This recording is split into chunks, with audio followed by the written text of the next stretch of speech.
Love is a Game. The new HBO series, The Seduction, is a new take on a familiar tale that explores themes of gender politics and the power of seduction. It's a bold and sexy take that fans of Dickinson will also enjoy. It explores the idea of a woman being seen as an object of desire and turning into an object of contempt, in a setting where Paris gets excited as quickly as it gets bored. The story is one that we've seen before. It's based on a book and has been adapted many times. We've seen it in Dangerous Liaisons with Glenn Close, John Malkovich, and Michelle Pfeiffer, and again in the 90s with the more modern take, Cruel Intentions, where Cruel Intentions was also readapted as a television show recently. HBO series The Seduction leans more into the original source material with a new take. In this version, we follow the character of Isabelle, who learns to use her feminine wiles to ascend into a position of power, transitioning from being a person who works in service of others into one who services herself. The visual aesthetic of this show feels like an extension of a painting, similar to the opening credits. The wardrobe and settings are gorgeous to look at, and the lead performances are compelling. And although it's an international production, the version that I watched on HBO was dubbed in English. You'll recognize familiar faces like Diane Kruger and also Lucas Bravo, who you'll know from Emily in Paris. The beginning of the pilot is a flash forward where Isabelle is walking down a grand hall on her way to meet someone. And while everyone else looks on at her and her surroundings are grand, we quickly cut back to her current reality. And in the pilot, we learned that Isabelle was born in a forgotten province with no family and no name and only one freedom, which is to marry someone that she loves.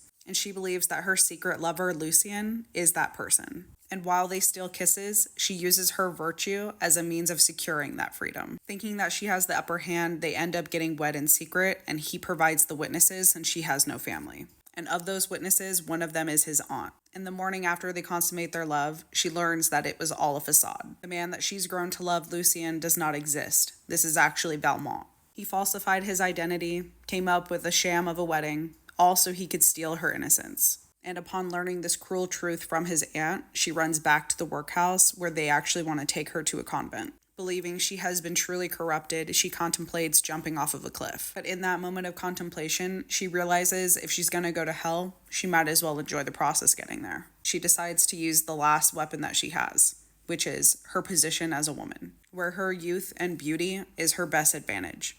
And with nothing left to lose, she decides to be taken under the wing of Madame. Diane Kruger's character, Madame, is also dealing with the reality of her aging. There's a scene where she's noticing the wrinkles on her neck and covers it with a scarf. This scarf comes to symbolize several things. While she's using it as a means of covering herself up, later in the episode we also learned that the white ribbon is a sign of virtue. These two colored scarves, the dark one on Madame and the light one on Isabelle, represent their current positions. Dark can be seen here as corrupt, and light as innocence. Madame wants to use Isabelle as her own pawn in a means of capturing the attention of a man in Paris. And that man ends up being Jacques, who's the rival to Valmont, who are essentially the two playboys of Paris. But before she's ready to meet him, Madame is instructing her on how to use her charms. There's a scene in a dress shop where Isabelle smiles too freely at a young man, where Madame quickly corrects her that they don't need to sell off their charms in order to get anything. Because shortly after that, she captures the attention of an older gentleman who is recently widowed with a lot of money.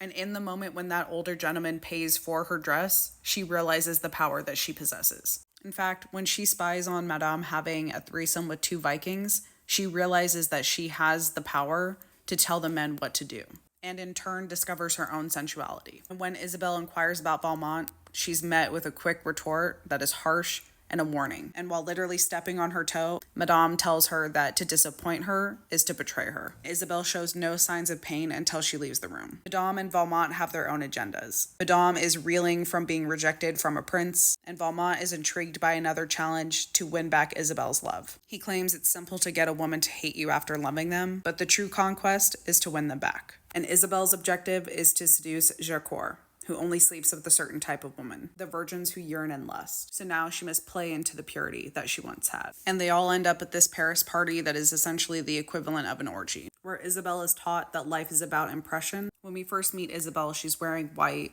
and after she loses her virtue, we see her don a red cape, break a glass, and demand justice. And although she initially operates under Madame, she has her own objective, which is to destroy Valmont.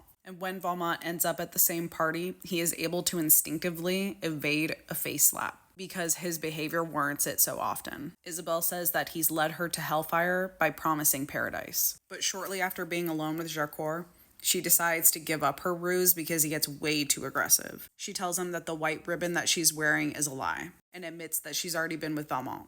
And it's around this point that the pacing feels a little rushed because she abruptly leaves and then the two men get into a sword fight. Valmont says that he'll die to prove his love, and after the two men end up hugging it out, Isabelle storms off and it leaves us with the question of who's playing who, as if the two men were playing a game against these two women. At the end of the episode, we see a flip in power. Whereas Isabelle initially received a letter that promised her paradise in a fake wedding, she now leaves a letter to Madame. In Isabelle's letter to Madame at the end, she says that she was not born to be sacrificed. After being humiliated by the men at the party, she had to play her last card. Isabelle ended up marrying the widowed man from the dress shop as a means of survival. In a power flip between the two women, it's now Isabelle who offers Madame an alliance in order to win back their freedom. While Isabelle now has money, Madame is stuck in the same position because her nephew Valmont is even too selfish to save her. And the final image of the pilot is Isabelle with her eyes closed, on her knees, in service of a man that she does not love. And while the show initially starts with her figuratively on her knees in service of others, it ends with her physically on her knees in service for herself, in the wake of alleged freedom and sexual power manipulation. The Seduction is an intriguing new take on dangerous liaisons for those that love yearning and gender politics but don't mind a few missteps with pacing along the way.